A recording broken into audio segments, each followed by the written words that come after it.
বাংলাদেশ পারিবারিক বা বাপদাদার জমি নিয়ে ভাইয়েরা মিলে মালিক হয়, একে বলে অবিভক্ত যৌথ সম্পত্তি। অনেক সময় দেখা যায় ভাইয়েরা পরামর্শ না করে কেউ একজন সেই জমি নিজে বিক্রি করে দিয়েছে, কিন্তু প্রশ্ন হলো এই বিক্রি কি বৈধ? বাকি অংশীদাররা কি করতে পারেন? আজকের আলোচনায় জানবেন এই পরিস্থিতিতে আইনি করণীয় এবং কে কোথায় কেমন ব্যবস্থা নিতে পারবেন।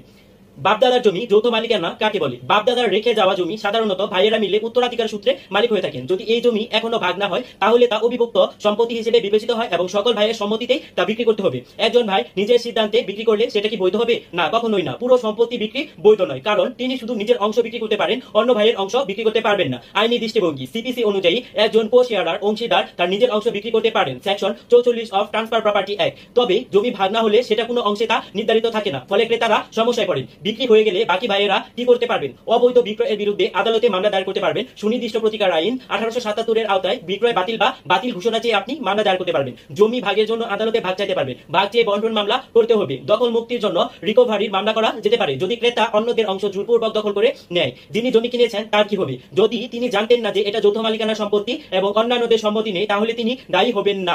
যদি তিনি বিক্রেতার অংশ কিনে থাকেন এবং দখলে না আসেন, তাহলে তাকে বুক দখলের জন্য বাদ দাবি করতে হবে। আদালতের গুরুত্বপূর্ণ রেফারেন্স হচ্ছে যেখানে বলা হয় অবিভক্ত সম্পত্তি বিক্রির পূর্বে অন্য অংশীদারের সম্মতি অপরিহার্য নয়, তবে বিক্রয়ে সম্পূর্ণভাবে কার্যকর হতে হলে সঠিক দখল ও চিহ্নিত অংশ প্রমাণ করতে হবে। যৌথ পারিবারিক জমি কেনার আগে সবার সম্মতি নেওয়া অত্যন্ত জরুরি। এরকম